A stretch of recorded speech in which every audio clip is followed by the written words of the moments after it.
সবুজে ঘেরা ছোট্ট একটি গ্রাম, নাম শান্তিপুর। গ্রামটা খুব শান্ত। চারদিকে গাছপালা, ছোট ছোট ঘর আর মানুষজনে হাসিমুখ। একদিন হঠাৎ গ্রামে রঙিন পোস্টার লাগানো শুরু হলো। চায়ের দোকানে, বাজারে, স্কুলের দেওয়ালে সবাই শুধু নির্বাচন নিয়ে কথা বলছে। ১৪ বছরের একটি ছেলে, নাম তার রহিম। সে অবাক হয়ে সবকিছু দেখছিল। মানুষ কেন এত উত্তেজিত? কেন এত আলোচনা? রহিম তার বাবাকে জিজ্ঞেস করল, বাবা, সবাই নির্বাচন নিয়ে এত সিরিয়াস কেন? তার বাবা মৃদু হেসে বললেন, বাবা, নির্বাচন হলো সেই দিন যেদিন মানুষ নিজের প্রতিনিধি বেছে নেয়। আমাদের ভবিষ্যৎ ঠিক করার একটা বড় সুযোগ হলো ভোট। রহিম চুপচাপ শুনছিল, তার চোখে কৌতূহল। অবশেষে এলো নির্বাচন দিবস। সকালবেলা সূর্য ওঠার সাথে সাথে গ্রামের মানুষ লাইন ধরে ভোটকেন্দ্রে দাঁড়াল।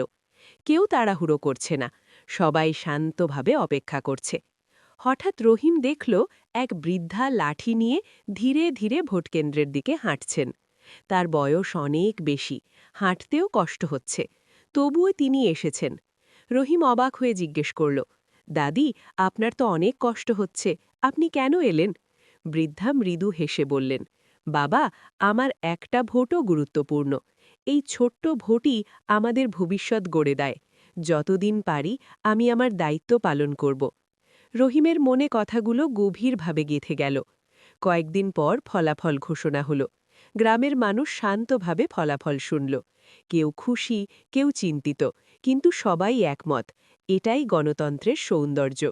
সন্ধেবেলা রহিম আকাশের দিকে তাকিয়ে বলল, একদিন আমিও ভোট দেব, আমিও আমার গ্রামের জন্য দায়িত্ব পালন করব। তার বাবা গর্বের হাসি হাসলেন। সেদিন রহিম বুঝল, একটি ভোট ছোট নয়, প্রতিটি ভোটই একটি শক্তি, আর সেই শক্তিই গড়ে তোলে দেশের ভবিষ্যৎ।